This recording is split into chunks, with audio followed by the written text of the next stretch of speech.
So what can be done to stop this human trafficking? Joining me in the London studio is Victoria Kuhr, a community activist for Stop the Traffic. Victoria, thanks very much for being with us this afternoon. Why does Moldova specifically suffer from this trade? Well, trafficking actually affects every country worldwide, whether it's as a source, destination or transit point. But the problem with Moldova is after the collapse of the Soviet Union, unemployment skyrocketed in Moldova. And that meant that people really needed to look at migration as a way of finding employment. And there aren't really that many opportunities for women to develop and to have career prospects.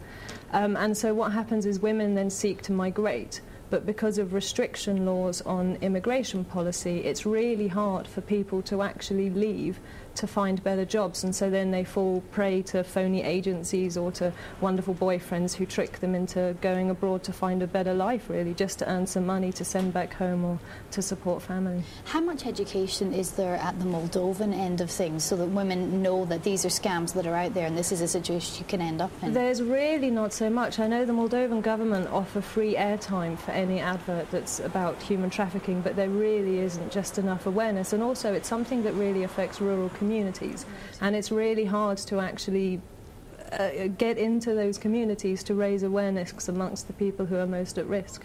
What sorts of people are being taken? I would assume young women are a real target for this sort of trade. Well, obviously for the sex industry it's generally women and in their teenage years, or between about, I don't know, like 15 to early 20s. But in Moldova, men are also being trafficked to Russia to work in the construction industry. Children are being trafficked from rural towns to the cities to work in forced begging.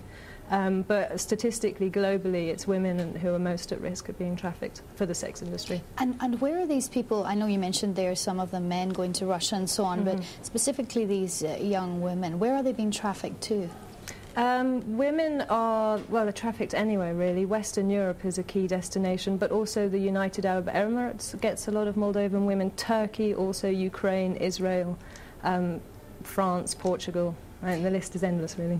Okay. Can I just ask you very quickly, Victoria, so if this trade is happening as an end point around us here in the UK, I mean, is there any way to raise awareness of someone like myself, for example, where this might be happening in your neighbourhood? Yeah, see, that's a really great question, because it's actually something that happens in your neighbourhood, down your street. And at Stop the Traffic, we've just launched a new campaign that's actually about talking about what's going on in your community, having your eyes open, looking for indicators of trafficking, because brothels now are in residential flats, and so women could be literally down your street. And so it's just about learning what the signs are, knowing what to do about it, and actually acting, actually doing something. Victoria, thanks very much for joining us.